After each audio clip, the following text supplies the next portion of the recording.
Welcome to Compass Points, the weekly podcast for CompassKnox.com. CompassKnox.com is your best source for news and politics in Knoxville and Knox County. Your hosts today are Scott Barker and Jesse Mayshark, the founders of CompassKnox.com. You can find their daily in-depth coverage and subscribe at CompassKnox.com.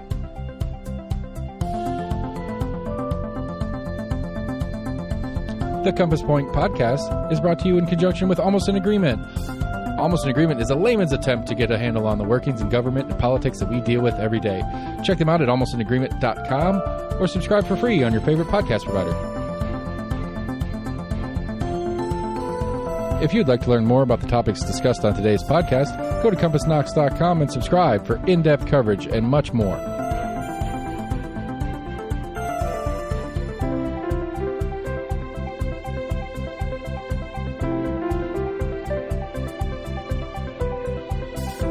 And now, here are your hosts, Scott and Jesse from CompassKnox.com.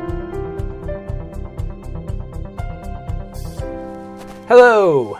Welcome back again to Compass Points, the weekly podcast where we talk about the new Taylor Swift album. Sorry. Should we start over? The weekly podcast where we talk about Knoxville news, events, information, politics, anything else that gets our attention. But sadly, probably not the new Taylor Swift album. I'm Jesse Mayshark, co-founder and co-publisher of Compass at CompassKnox.com, and I'm joined, as always, by Scott Barker, co-publisher and co-founder of Compass. How are you doing, Scott? I'm doing fine, and it's obvious, I think, to our listeners that you are excited about the Taylor Swift. I have thoughts about the new Taylor Swift album, but we won't really. We don't have to go into it, but.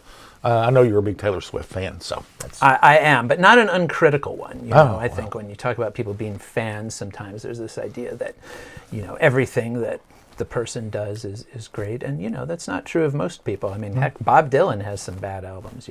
I'm not saying the new Taylor Swift album is bad, by the way, but dare you say that about Bob Dylan? Anyway, we are not here to talk about that as much as I would like to. We do have coming up in a little bit in the show an interview with Mayor Indya Kincannon, making her Compass Points debut as a guest on the podcast. Several things we'll be talking to her about, including a new report that just came out about the cultural climate, I guess you could say, at the Knoxville Police Department. We had a legislative candidate forum that was as interesting for who wasn't there as who was. We'll talk about that a little bit.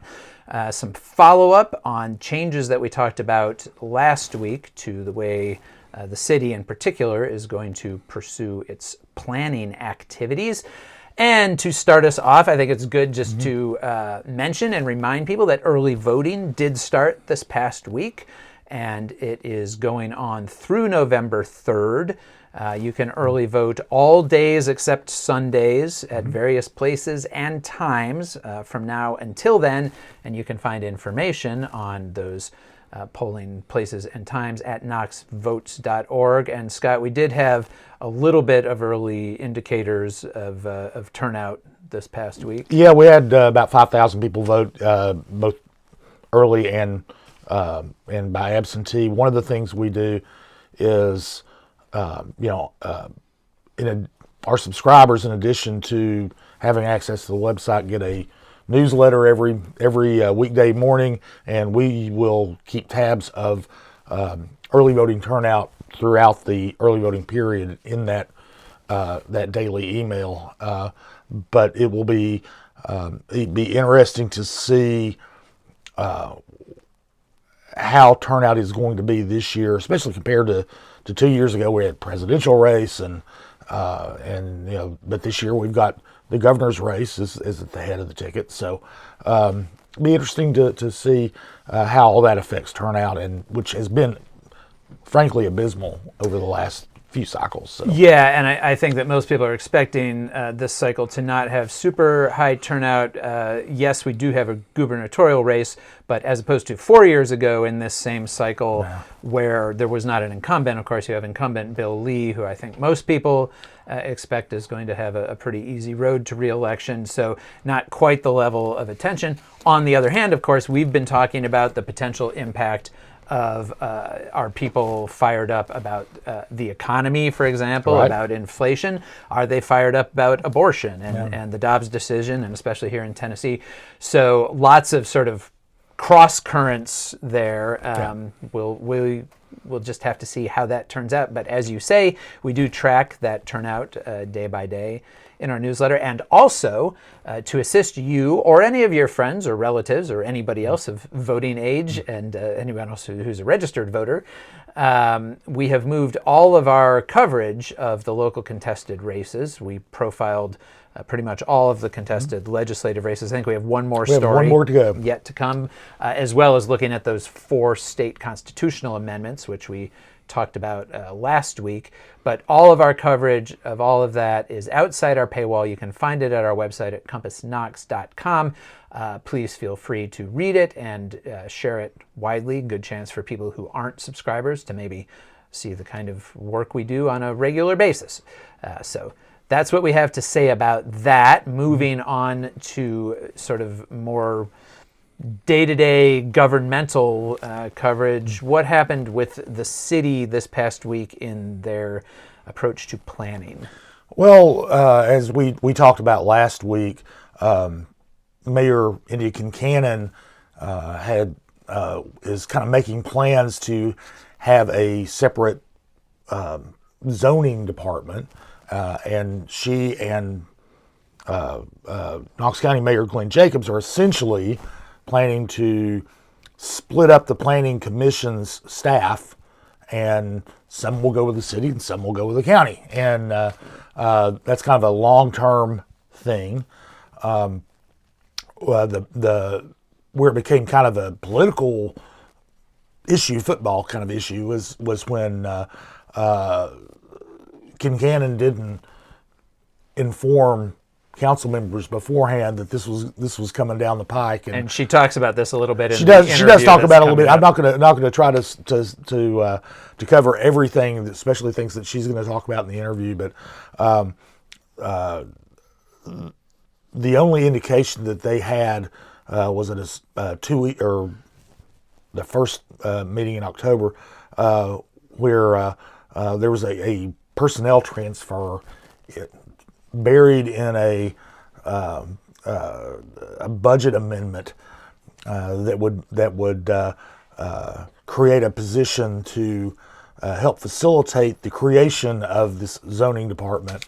And quite frankly, council members were blindsided by that, and they at last week's council meeting moved to stricken that from the final consideration of that budget amendment bill, and the mayor agreed to do that, and so that kind of put it on pause what they're planning to do. But I mean, they're still planning to move forward with right. it. They're not stopping it. They're just saying we're going to have a little more conversation about how this is going to work. And it's the issue there, I think, was not so much. It could be the idea of it. There may be some opposition among council members to doing this, but the big thing was that they weren't in the loop. They had no idea this was coming down the pike, and that was kind of strange. And one of the reasons that matters, like in the county, Mayor Jacobs is just going to fold this planning staff into the engineering department, and it's just going to be in the city. To create a new department, you have to get city council buy-in, and that's the thing there, that it takes a lot longer, and city council has to actually pass an ordinance to create a new department, and so they quite frankly were a little miffed, I think, that the the mayor went ahead and was making those plans without consulting with them. But now it's going to be on pause. The mayor can work those things out with the city council, and it will probably move forward. But that's just not going to be an absolute done deal. Right. Still probably a couple of months of conversation and so forth. Oh, yeah. All right. Well, we will be following that for sure. Another thing related to the election that I wanted to hit on was on Thursday, there was a forum organized by the League of Women Voters of Knoxville, Knox County, nonprofit organization that often organizes forums and either about elections or about specific issues or so forth. And they invited all of the local state house candidates to it. And we've talked about this, I think, on the podcast a little bit, but in recent years, we have seen a real drop-off in participation by candidates, by incumbents in particular, often in sort of public debates and forums. And this is mostly, we have to say, at least here in East Tennessee, a Republican phenomenon, where Republicans will show up to events organized by sort of like party groups, like the Halls Republican Club or whatever. If they want to invite Republican candidates to come and speak, the Republican candidates will go and talk to Republican groups. But they have become increasingly reluctant, I guess is the word, to show up at events organized by, sort of third parties. You will hear from some Republicans that they don't perceive the League of Women Voters as being a nonpartisan group. They think they're a bunch of liberals and so forth. And, there may be something to that the people who tend to get involved with League of Women Voters may be people who tend to be more liberal. But it is certainly an officially nonpartisan organization. And you and I have both covered plenty of League of Women Voters events. And I have to say that they're always very professionally run, very, I think, fair. They always have a fair moderator.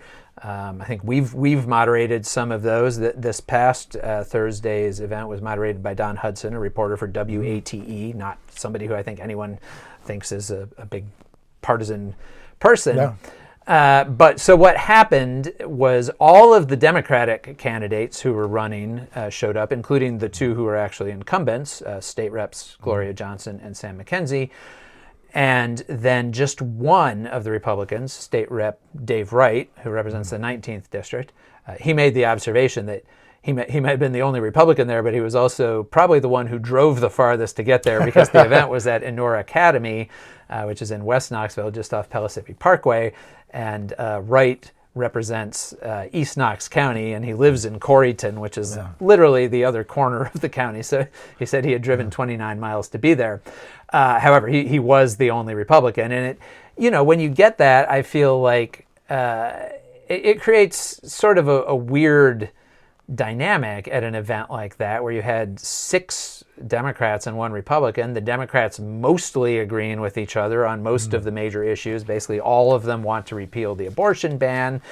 All of them want to change Governor Lee's new education formula to put more money into schools. And then you just kind of had Dave Wright on the other side, often, not really mixing it up too much, but kind of saying, well, we're working on that, or things aren't as bad as you're making it out. But he becomes sort of the designated spokesperson for the entire Republican supermajority. So I don't know. What do you think about this trend that we're seeing? Well, it's a little. I'm a little disturbed by it because it makes it look like it makes it look like Democrats are ganging up on poor Dave Wright, the Republican in this instance, and it's one of those self-fulfilling prophecy things. If there are Republican candidates who say the League of Women Voters is too liberal, so we're not going to participate in the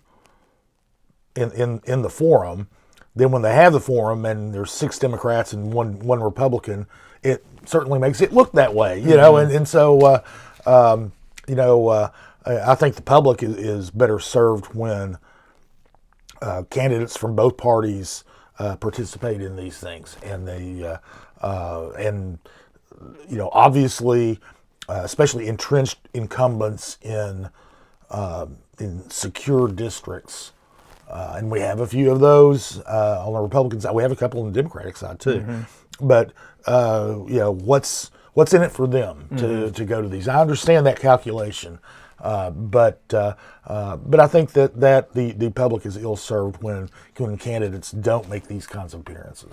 Yeah, and I do think that, so to Dave Wright's credit, he showed up and, he said he thinks it's important for people who are in those roles or seeking them to be accessible and to answer questions, including possibly from a hostile audience. Like, there's no, if you're going to run for office or if you're going to hold office, there's no guarantee that you're never going to face a hostile audience or hostile questions. You are running to represent everybody who lives in your district, the people who vote for you and the people who vote against you, the people who agree with you and the people who don't. And so I do think that there's a sort of civic aspect to this. And you saw it, the League of Women Voters also had a debate or a forum the week before for our one contested local state Senate race, and both candidates showed up, State Senator Richard Briggs and his Democratic opponent Brian Langan. And again, I think that Senator Briggs is somebody who kind of takes that civic aspect of all of this seriously, and it can, I think, give the impression, if you don't show up to these, or also another thing that we've seen and we've talked about a little bit, if you refuse to talk to the press, if you don't answer reporters' questions, you're kind of creating a perception that you think these other people, whether it's your opponents, whether it's people who may not vote for you and may not agree with you, or whether it's just reporters like us who are just asking questions and trying to kind of find out who people are and what they stand for, you're sending the message that you don't think any of those people are worth engaging with, are worth taking seriously. And I think that in some other areas, for example, we have a race going on in Pennsylvania right now where the Republican candidate, Doug Mastriano, is refusing to talk to the press, and not only refusing to talk to the press, but he's actually got sort of a gang of bodyguards whose assigned role at public events is to handle and manage media in fairly restrictive and aggressive ways. And, as members of the media, I think we have a lot of issues with that. And we would have a lot of issues with anybody who was doing that, Republican or Democrat. It is, but not to both sides this issue. It is really very much coming from the Republican side right now. And a sense that, they only kind of want to talk to their own ideologically oriented media outlets and only show up to speak in places where they're guaranteed of having a friendly crowd. And to me, that just kind of cuts against the basic idea of representative government, which is that it's something everybody participates in. And if you are fortunate enough to get elected, you do in fact represent everybody, not just the people, who donated to you or voted for you. Yeah, that's true. And we run into this sometimes. There are candidates who decline to speak to us, and it doesn't keep us from writing stories about them. What it does is it actually prevents them from making their case, in their own words. And I think that to me, that's counterproductive for them. I obviously wish that that candidates from both parties and independents, when they have an opportunity to talk to the media, have an opportunity to debate, they go to the debates and forums, and do that to inform and engage the public. I mean the whole the whole point of having elections is having an informed electorate decide who is going to represent them in government and make decisions on their behalf. And I think that the more that candidates engage the public in various ways, the better. Yeah. Yes, I agree with that. And I think that we as practitioners of journalism we try to be as fair as possible to everybody, and we've interviewed most of the candidates running from both parties in this cycle. I don't think we've heard any complaints from any of them about unfair treatment or that we were out to get them or anything like that. And I haven't heard anything. Yeah, so I think that there is. I perceive it as sort of a level of civic responsibility. If you're going to engage in the process of sort of democratic self-governance, that means engaging in the process and not kind of hiding away from it. So a little bit of editorial comment there, but one that I feel pretty comfortable with from our position. All right, so speaking of holding people accountable, we did have an interesting report that came out on Thursday from the Knoxville Police Department. Tell us about it. Yeah, the right before Paul Noel was took over at KPD, the city engaged a consulting firm called 21 CP Solutions to conduct what they call a climate assessment, basically a way of looking at KPD culture. And so the past several months they've been doing that. They conducted a survey of KPD employees, and almost every employee responded to that.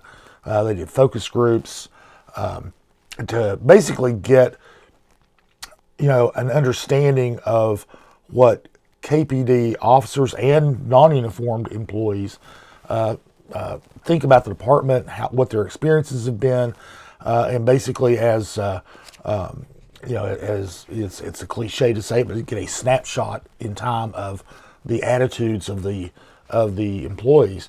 And it was a really mixed bag, but there weren't very many huge surprises, I think, to most people who follow what's going on with KPD. In the big picture, the overall overarching thing is the officers feel like they are respected by their peers. They feel like the KPD gives them the support they need to do their jobs. However, the big thing is there are real problems with communication, both up and down the chain of command. They always they've said that the KPD has a history of not engaging rank and file employees in getting their opinions of when they want to change things, or you change policies or get new equipment and things like that. And likewise, when those decisions are made, the command team doesn't communicate why these things are happening. They just tell them to do it, and they do it. And so there's some real issues there. Another huge issue is one that's received a lot of attention by us and other media is race relations within the department.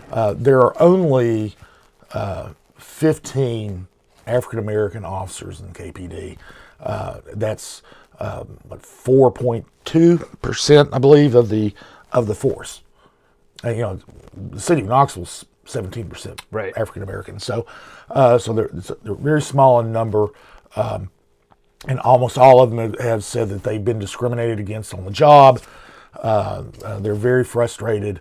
Their perception of the racial climate is not good. Their perception of the racial climate is not good, and one of the odd findings to me, I think it was brought up by a couple of people who've looked at it, is a lot of the white officers think that African American officers get preferential treatment.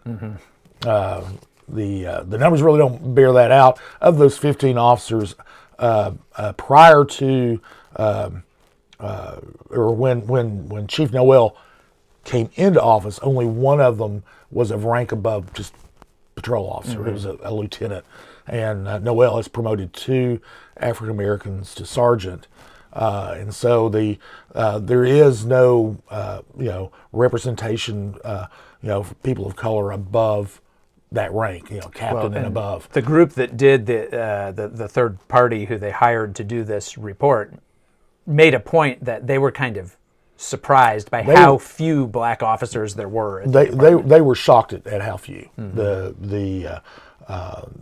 Other police departments and law enforcement agencies of KPD size have much larger proportion of black and people of color officers. So that's going to have to be a way, a focus of Chief Noel moving forward. One of the things that was interesting when we came out of this is Chief Noel had worked with this consulting firm before when he was at the New Orleans Police Department. He kind of knew, I think, how they were going to go about doing this and everything.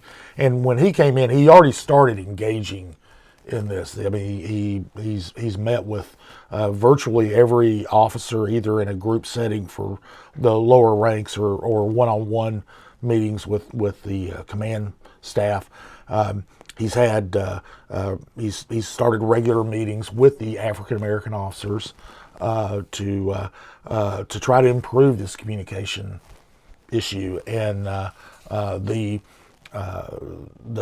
firms have the firm has made lots of recommendations along these lines, and KPD may or may not follow all of them.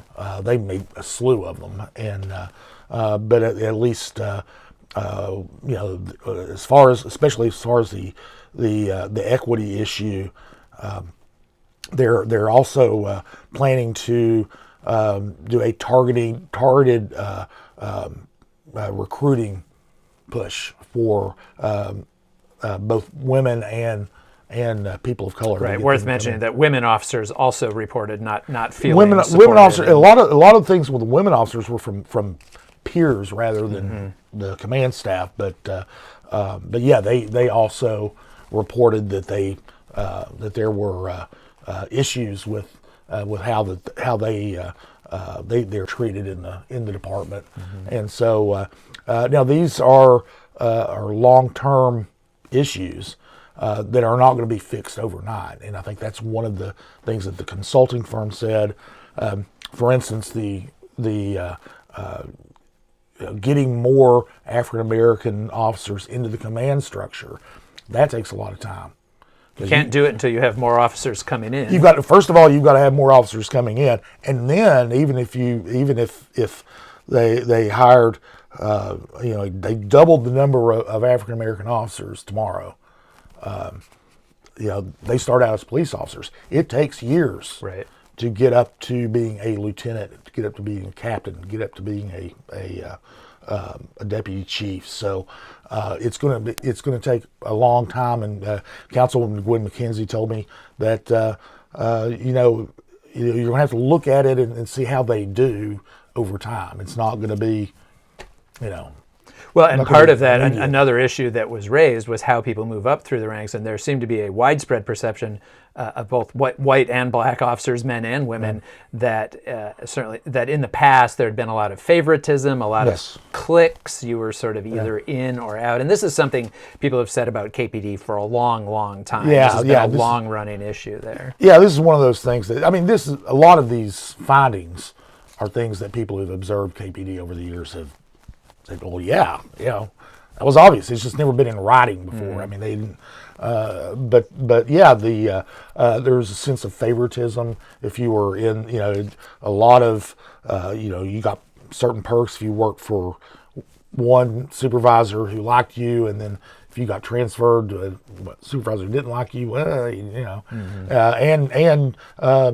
you got plum assignments, based on who you knew, or conversely, you might get lousy assignments. Lousy assignments, yes, and so so there's that perception, and and how Chief Noel handles that going forward.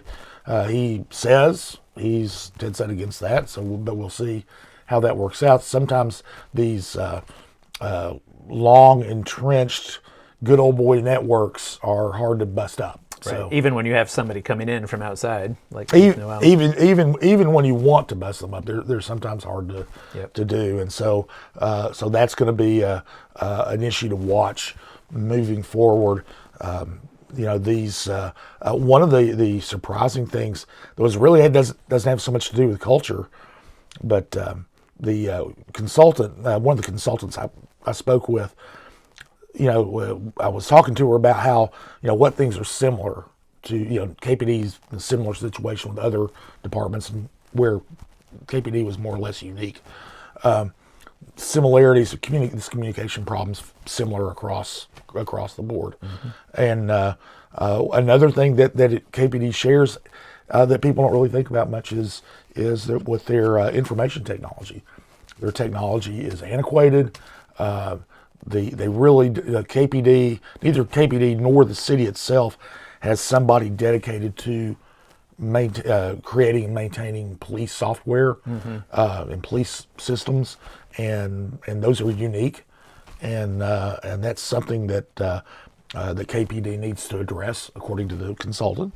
And then, but it was interesting to find out what is similar, that these issues that KPD finds themselves in that are similar to other departments, and then some. The racial makeup mix, for instance, is one that's unique to KPD, and KPD has some other things that she said were kind of positive too. The one thing is the idea that the rank and file officers have a tremendous amount of respect for one another is a real positive that you don't find in every police department. Mm-hmm. Mm-hmm. All right. Well, that is one of the things that we talked about with our interview guest this week, and we were very happy to get Mayor Concannon to sit down. And I think maybe she made a little bit of news at the end of this interview. Yes, we are breaking news. She is the one who's breaking the news at the end of the interview. So you'll want to stick around to listen for that. And let's go to that right now.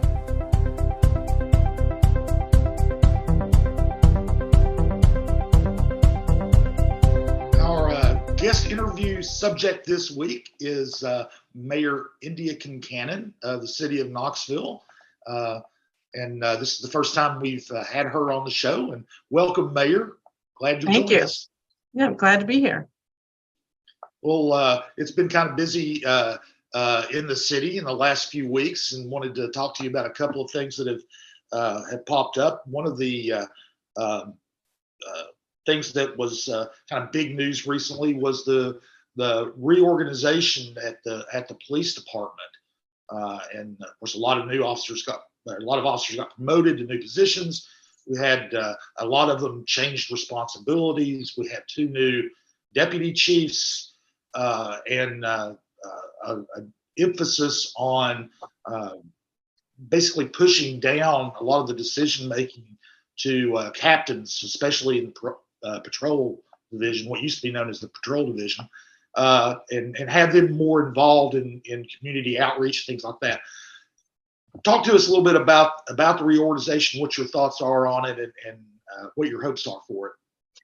Well, I think the reorganization is a really positive step for Knoxville, and I think Chief Noel recognized that having just 2 for a city as large as ours is was a big geographic area to cover, and also just a lot of neighborhoods to serve. So now with the reintroduction of a central district, they have less territory to cover in each one.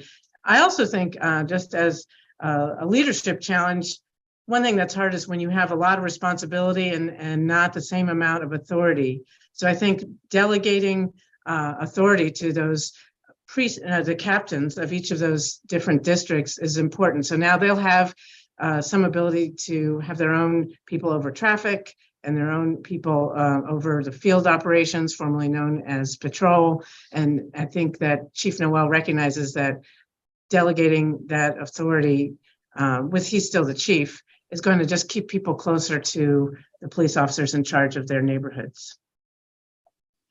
Okay, and one other thing that came out this past week was the culture assessment of KPD that the 21 CP firm conducted, and I know you've had a chance to look at it. So, what are your thoughts on it?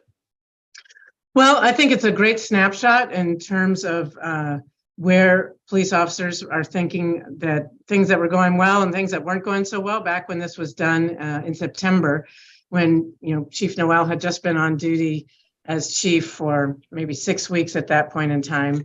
So, and something like 94% of all the officers responded to the anonymous survey, and then there was also focus groups. So I think it was a really helpful starting point. So we know where things are with KPD at the beginning of Chief Noel's tenure, and we're going to do that same kind of survey again in 18 months to assess our progress. And so some of the concerns people had about communication, in particular, whether it's about the service weapon or badges or the lengths of shifts and that sort of thing, people want input into those decisions. And even after the input, they want explanation of why the chief and the command staff chose whatever it is that they decided. So, for example, there's a lot of people who prefer that we would not have 12-hour shifts, but we know that right now when we're 55 officers short, those 12-hour shifts aren't going to change until we get up to full staffing. But at least we know what officers prefer for their mental and physical well-being, that these long shifts are taxing. And so that's good information to know, and hopefully we can modify that when we get up to our full authorized force. Sticking with Sorry. Well, I was just sorry. Go ahead. Well, just sticking with the police for a second, and that the reorganization, I'm just curious whether you see that as and I realize that the staffing issues you're talking about impact the whole city. But I know when I worked at the city, there was kind of a persistent issue about whether there was enough police attention in and around the downtown area, given the concentration of commerce, visitors, residents, and kind of all of the matrix of social issues that come into play in and around downtown. Having that central district defined is part of the idea there, that it will give that downtown area a little more focus and maybe specialized attention.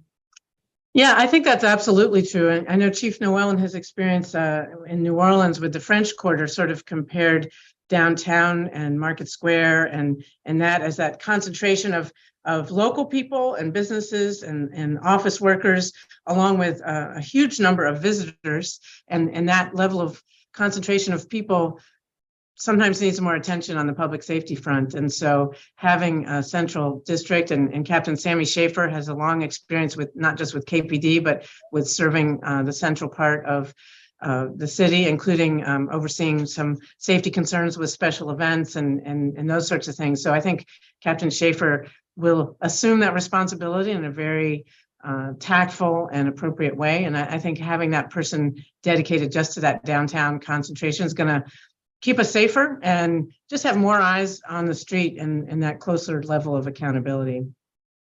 So I think that's good. I think downtown's a lot busier now than it was 10 years ago and longer. And so we need some more police presence there accordingly. Okay, Mayor, one issue that has that popped up in the last couple of weeks is you and Mayor Jacobs from the county have decided to take planning staff and bring them out of the Knox County planning and into your respective administrations. And in the city, that meant we're talking about creating a zoning department, which kind of came as a surprise to council members when it was first brought up. The first thing I would want to ask is, why do this? Why do the city and the county need their own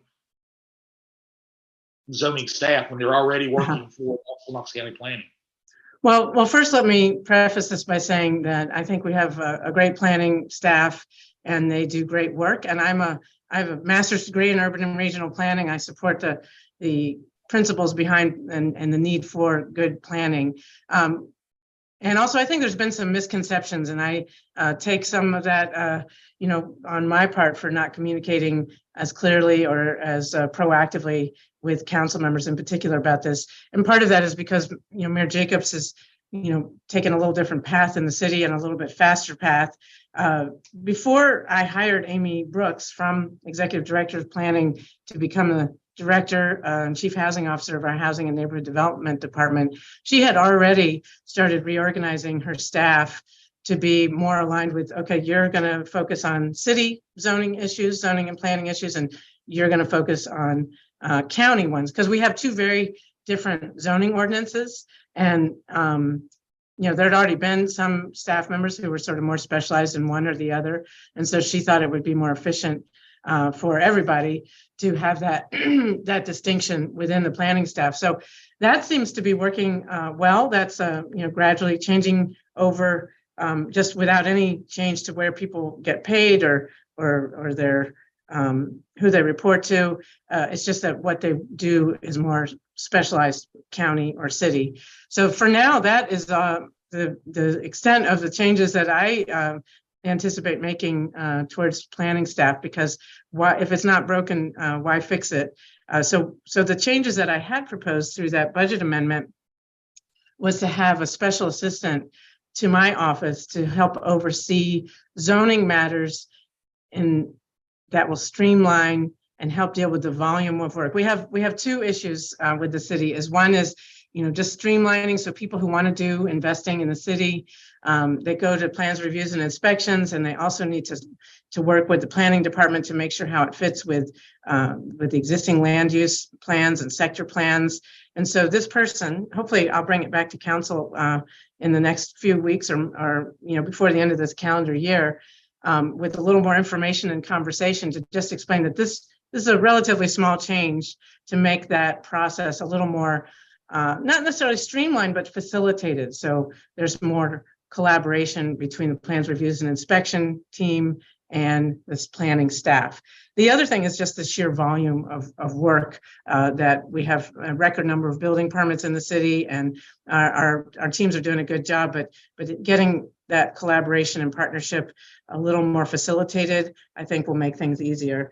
And the other thing that I hope, especially now that we have Amy Brooks working with the city, is to tap into the existing staff and their talents at the planning department. Because like I said, I believe in planning as a profession. They're amazingly talented people. And sometimes I think we underutilize their talents. So just without any change at all to where their offices are or whom they report to, I want to just have this person who's a special assistant to me just help us tap into those talents and say, let's say we're working on a strategy for creating more missing middle housing. We can do that within our housing and neighborhood development staff, but also I'd like to tap into those talents at the planning department, because they're just great folks with a lot of experience, and I want to optimize their talents for the city's benefit.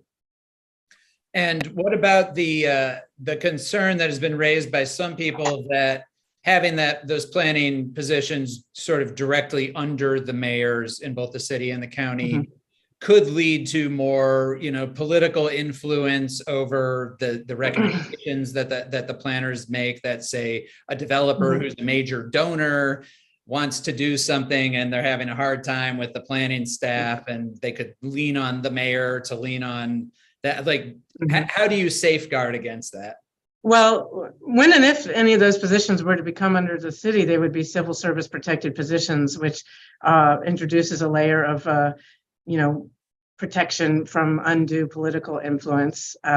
So I don't think that's an issue on the city side when and if that were to happen. We have people who make zoning decisions and do plans, reviews, and inspections, and very important land use decisions right now who work for the city, and they're professionals and they make their decisions. And if the people affected by those decisions don't like them, they appeal them. They appeal them to, planning commission and then to city council. So the elected officials have a say over these processes at some point, and also, that can reflect some in some cases, the wishes of a developer, in some cases, the wishes of a neighborhood, or in some cases, collaboration and partnership where you come to an agreement that is the best for all parties. So, political interference sounds bad, but aligning with the political and value priorities of the city through elected officials can be a positive thing. When we're trying to support smart growth and sustainability, I think that can be a positive. But civil service protection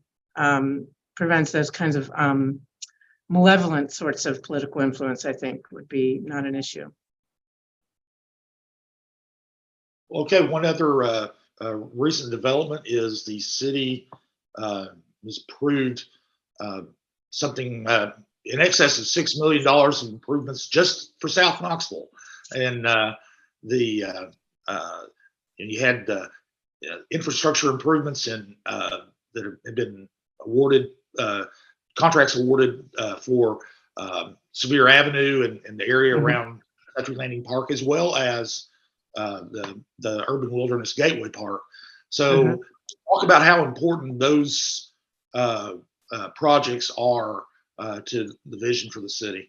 Right. Well, we've done great streetscapes projects with the city of Knoxville by my predecessors on Central Avenue and Magnolia Avenue and Cumberland Avenue. And now we're continuing those investments in South Knoxville along Sevier Avenue. And this is the continuation of the idea of burying the utility lines and having better sidewalks and connectivity. And it complements the creation of Suttree Landing Park, which is a park that's very ADA accessible. I use it all the time with my mother who is in a wheelchair, but I see kids and people of all generations going down there. I live in North Knoxville, but I probably spend the second most amount of my time in South Knoxville. So these improvements that are in South Knoxville complement improvements that are happening across the city and benefit people across the city.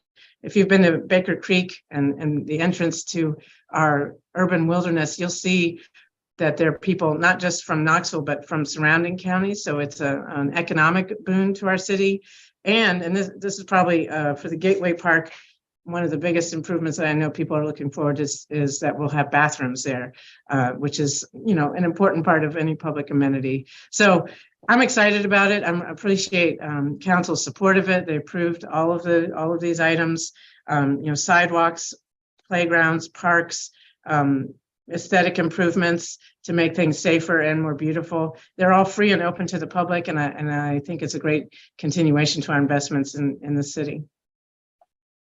Okay, one other thing you wanted to you mentioned North Knoxville, and that kind of shifts us a little bit to things that are coming up. Because we've got the city's going to be opening the new public safety complex in North Knoxville. Yep.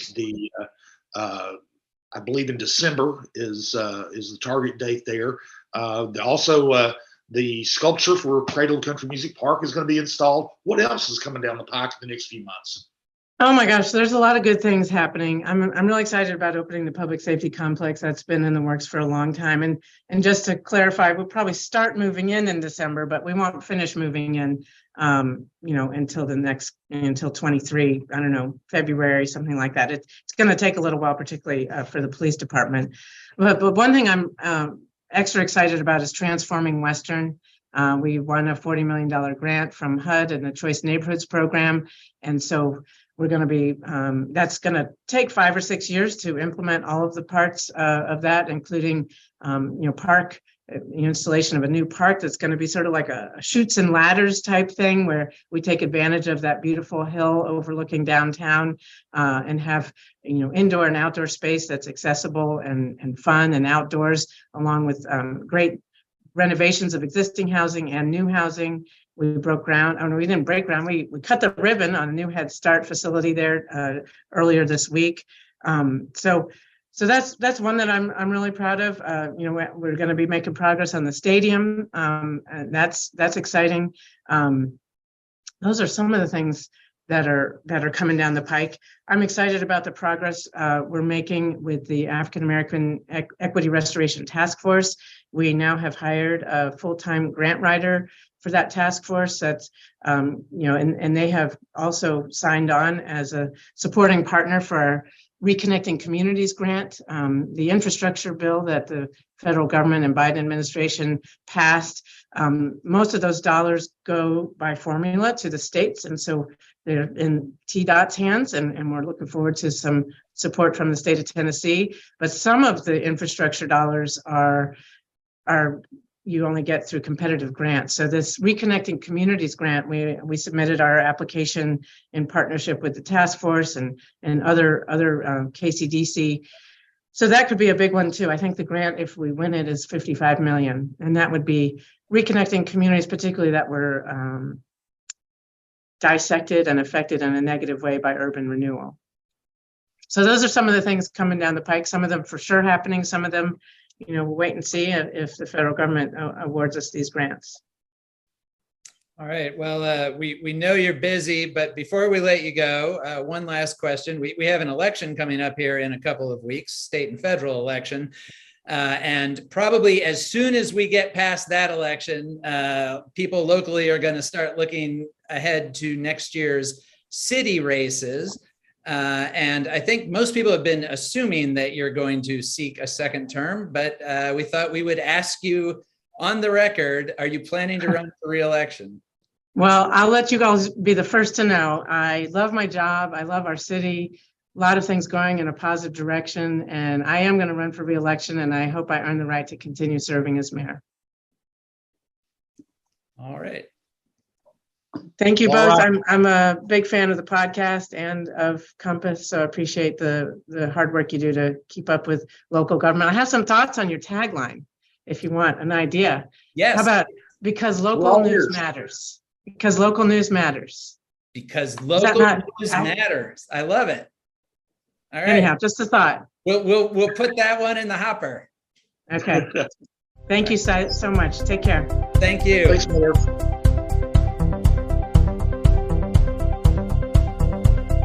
And thanks again to Mayor Concannon for taking the time to talk to us. And yes, so she is running for re-election. Not surprising anybody, but that was the first official announcement right there. Yeah, it is. It is absolutely no surprise, but yeah, she has made it official.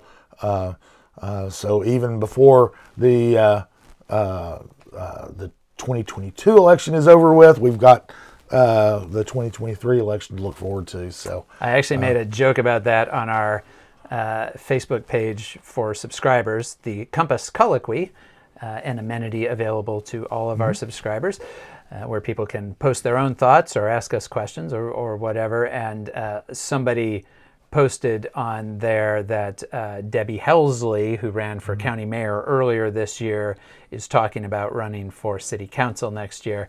And I responded saying, no talking about the 2023 election until we get through the 2022 election. We can only handle one election cycle at a time. And yet here we are ourselves engaging in such wanton speculation. well, we have no choice. It's the life that we've chosen, as Hyman Roth said in the Godfather. That's right. So, but anyway, the elections in Knox County, because the city elections are in odd numbered years and every other election is in even numbered years, there is no break.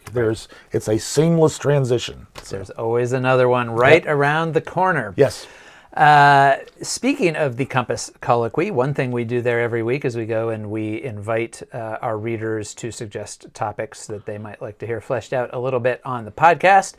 We got a couple of suggestions this week, and one of them was following up on some recent activities of former and or failed candidates from recent elections.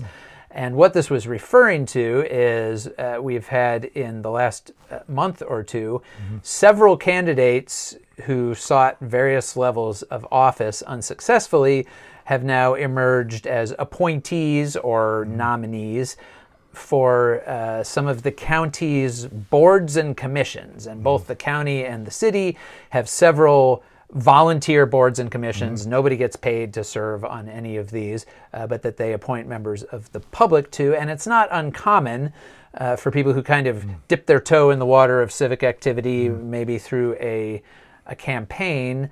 If that campaign doesn't work out, they're still looking for a way to stay engaged. They've kind of gotten the bug of local government, I guess.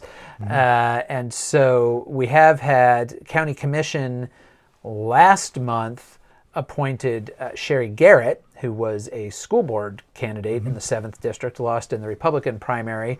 And she came out of sort of the anti-mandate movement that was active in trying to abolish the County Board of Health during the pandemic and get rid of mass mandates in schools.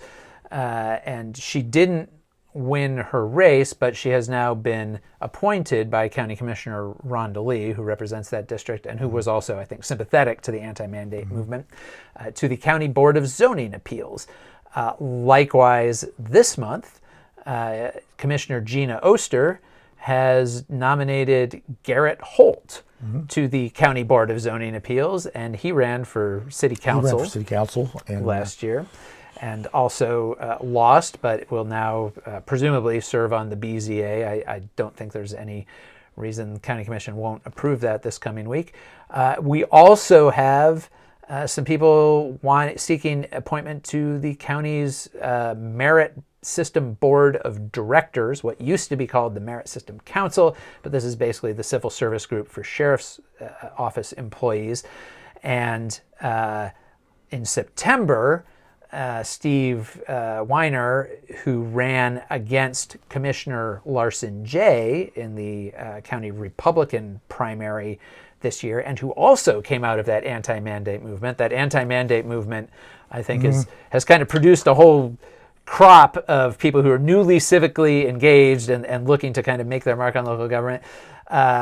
He actually got nominated for this open slot on that board, but in September, commission deadlocked 5-5. There was one commissioner missing on whether to appoint him, with Commissioner Larson J., not surprisingly, voting against naming him. And one of the issues there was that Weiner had raised some concerns about the constitutionality of the way some of the restrictions that were put on the Merit System Board when it was set up. And so when they asked him if he would abide by all of its rules, he kind of said, to the extent they don't conflict with the Constitution. And of course, the law department has said there is no conflict. Weiner is an attorney himself. He's saying that there may be. Anyway, he didn't get appointed in September. They deadlocked, so they still have this open seat. They come back, and Weiner is once again one of the candidates applying. And this will be decided on Monday at Commission's meeting. But then also Sarah Keith, who's a Democrat, ran for a General Sessions Court judgeship and lost to incumbent Republican Chuck Cerny this year. She also applied to be on it. So out of the, I believe there are 5 or 6 people who have applied for this. 2 of them are people whose names were on ballots unsuccessfully this year and who are now seeking appointment there. So I don't know that this says anything good, bad, or indifferent, but it does seem to be something we see where people kind of, they try to get engaged one way, and when that doesn't work, then they kind of think, oh, well, maybe I can get it. You run for school board, you end up on the Board of Zoning Appeals. Those are very different bodies with very different roles, but it's still kind of like staying engaged. Well, it is staying engaged. One of the things I think that happens when I think the first thing that somebody who's never been in politics before thinks of is, oh, I'll run for office. I'll run for city council, county commission, whatever. And they run and they lose. But one of the things they do is they meet people. Mm-hmm. They meet county commissioners. They meet city council members. They meet school board members. They meet mayors. And so that becomes kind of their, they're on their radar. Mm-hmm. And so that when it comes time to make these appointments, they're much more on the radar than they were before. I'll take Sarah Keith as an example. She had for years had been a prosecutor in the DA's office, and a lot of people knew her.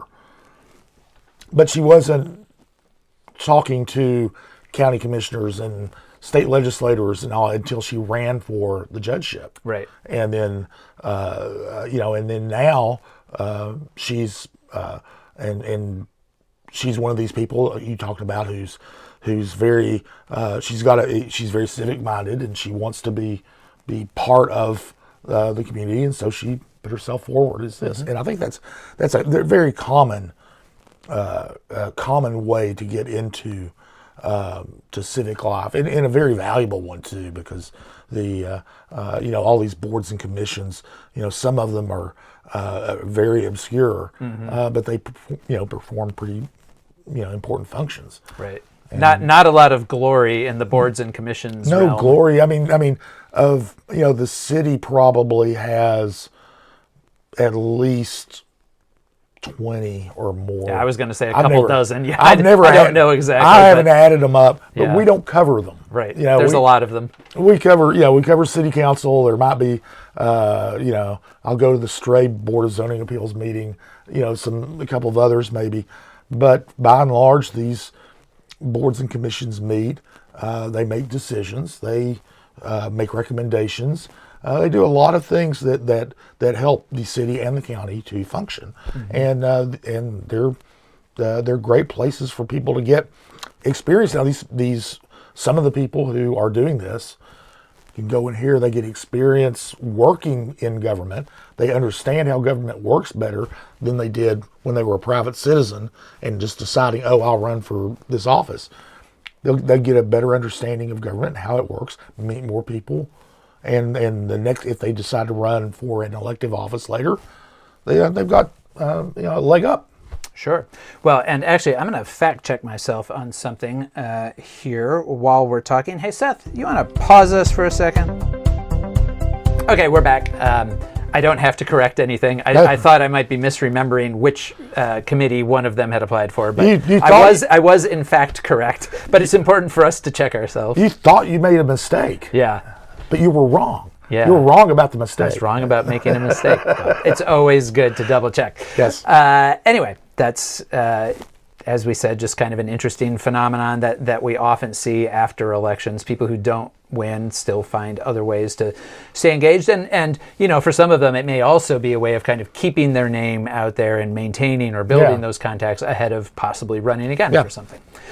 And if you are interested in serving on any boards or commissions, I think both the city and the county are often looking for people, and some of these boards and commissions go with open seats for an extended period of time, just because they can't find people with the right kind of background or expertise. It depends on the board, but certainly if you're interested, you can go to the websites of both the city and county governments and look for opportunities there.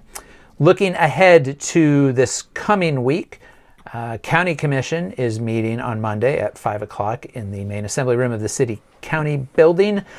Nothing too controversial on there. There is this interesting resolution put forward by Commissioner Kyle Ward, which has now been signed on to by all members of County Commission. So clearly it's going to pass. The entire commission is sponsoring it, asking the state government to look into maybe opening a new mental health facility in Knoxville, Knox County, to replace and provide some of the kinds of care that used to be provided at the old Lakeshore Mental Health Institute, which finally closed about 10 years ago. There was a couple decades process where it kind of slowly shut down. By the time it closed, there weren't many patients left there.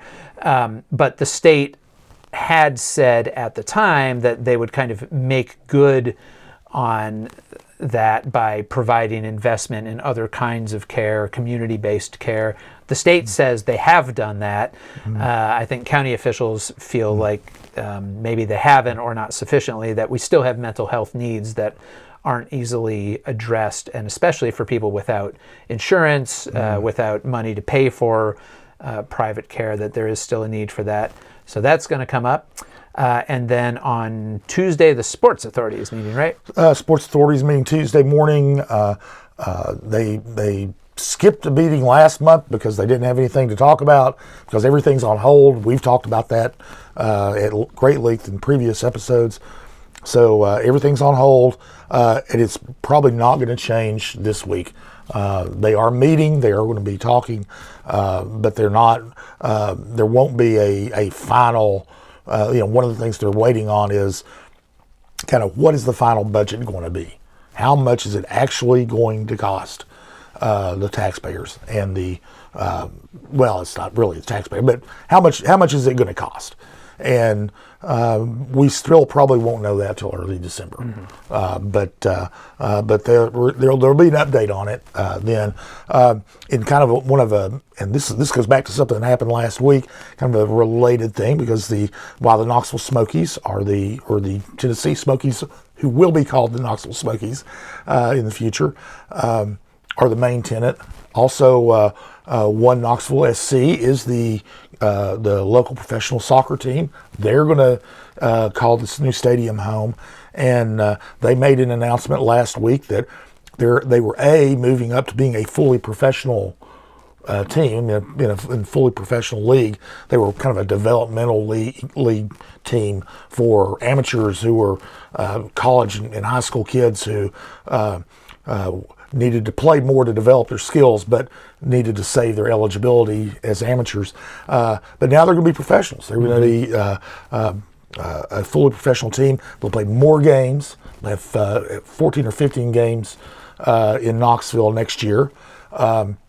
It's a national schedule. They'll be traveling all over the country to play, and teams from all over the country will be coming here, and they'll be playing their home games in Regal Stadium at UT, where the Lady Vols play soccer. That's only going to be until the new stadium is built, but they're very excited about that. They wouldn't have been able to move up as a professional team without a permanent home that they now have. Right, because their first season that they completed, they kind of moved around to a bunch of different yeah, they were everywhere. They were, I believe the very first game was at Austin East, and then they played, I think they played in Maryville, they played at other schools around, and other venues, and so now they will have a home. You don't have to try to figure out where they're going to be playing and whether how long it's going to take to get there. You'll know.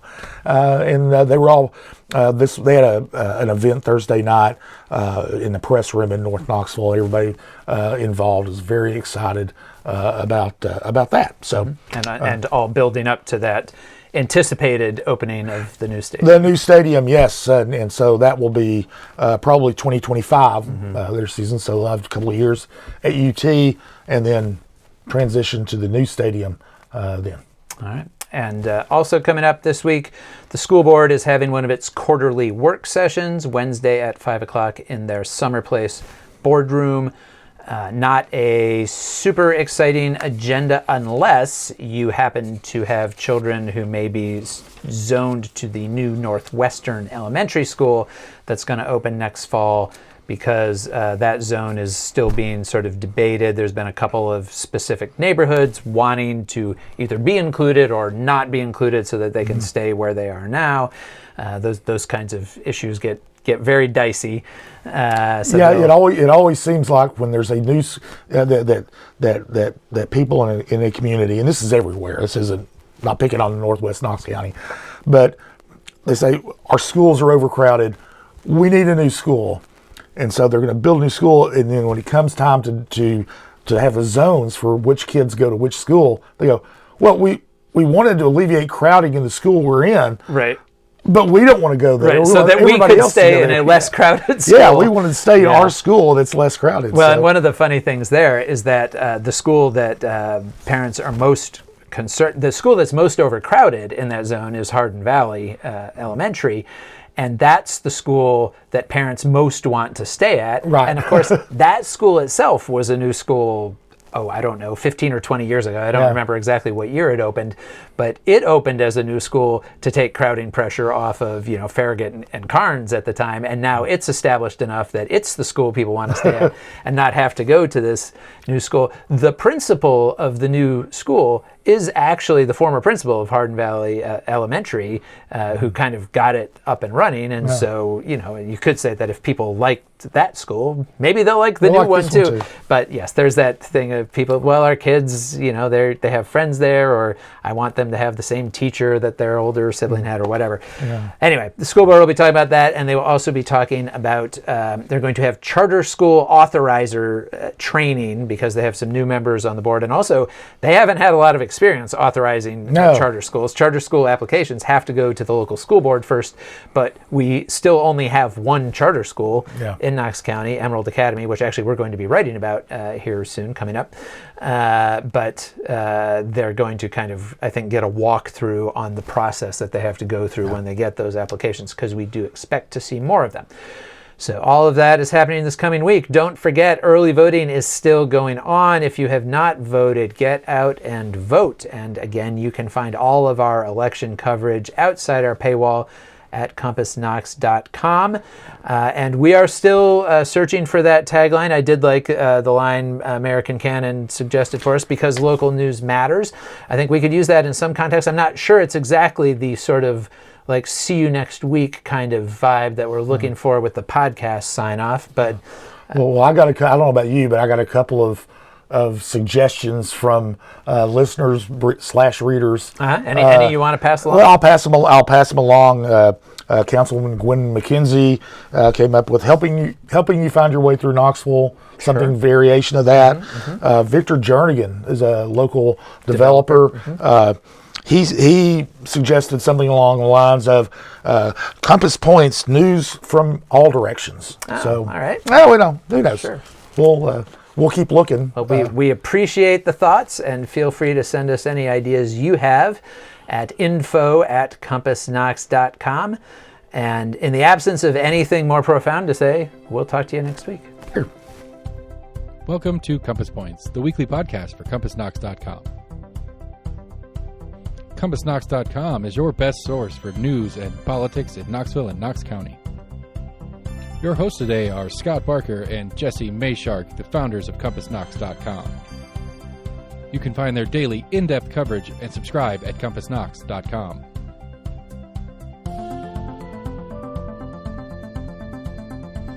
The Compass Point podcast is brought to you in conjunction with Almost an Agreement. Almost an Agreement is a layman's attempt to get a handle on the workings in government and politics that we deal with every day. Check them out at almostanagreement.com or subscribe for free on your favorite podcast provider. If you'd like to learn more about the topics discussed on today's podcast, go to CompassKnox.com and subscribe for in-depth coverage and much more. And many thanks to William Wright for composing our theme song.